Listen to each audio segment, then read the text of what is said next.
घने जंगल के किनारे बसा यह गांव आने वाली रात की निरंतर छाया में रहता था। घने बादलों से ढके चंद्रमा ने अंधेरे को और तीव्र कर दिया, जिससे एक अशुभ पृष्ठभूमि पैदा हुई। एक भयानक रात में जब गांव नींद में डूबा हुआ था, घने जंगल से निकला एक बाघ ने निर्मम सटीकता से हमला किया। इसने एक युवा ग्रामीण को निशाना बनाया जो अपने कच्चे झोपड़ी में सो रहा था। उसने चुपके और बहुत घातक तरीके से युवक के गर्दन को दबोचा और अंधेरे में खींच लिया।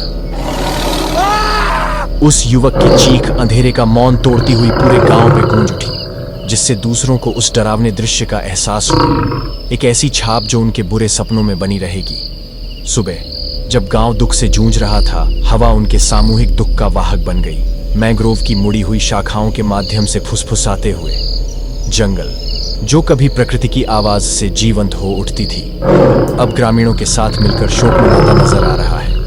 जैसे जैसे बाघ का आतंक बढ़ता गया, उस जानवर का सामना करने और उसे पकड़ने का कठिन काम मेरे ऊपर आ गया था। पेशे से मैं एक फॉरेस्ट रेंजर हूँ। जंगल और उसमें रहने वाले जंगली जानवरों को बचाना मेरा काम था, लेकिन इस बार खतरा पूरे गांव पे छा गया था। इससे पहले मैंने कई खतरनाक जंगली जानवरों का सामना किया है, लेकिन ये बाघ, एक मायावी और चालाक प्रतिद्वंद्वी, ने एक बार परिचित जंगल को छाया की एक अपरिचित भूल भुलैया में बदल दिया था। चांदनी अंधेरे में इसने हमें लुका छिपी के एक घातक खेल में उलझा दिया था। प्रत्येक मुठभेड़ सामूहिक मानस पर एक भयावह छाप छोड़ रही थी। जंगल, जो कभी जादू का स्थान था, अब अपनी हरी छतरी के नीचे अनदेखी भयावहताओं को छुपा रहा है।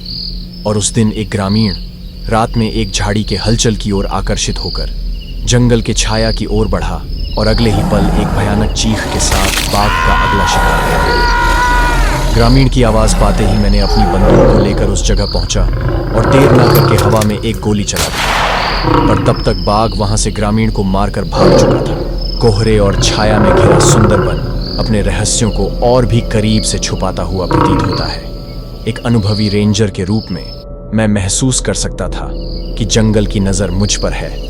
यह उन प्राचीन रहस्यों के विरुद्ध मेरी शक्ति का परीक्षण था जिनकी वह रक्षा करता था। जंगल आमतौर पर जीवित हलचल से भारी होती थी, जो अब एक खौफ को उजागर करता है, जो मेरी समझ और संकल्प दोनों को चुनौती देता है। गांव एक बार फिर दुख के सागर में डूब गया था।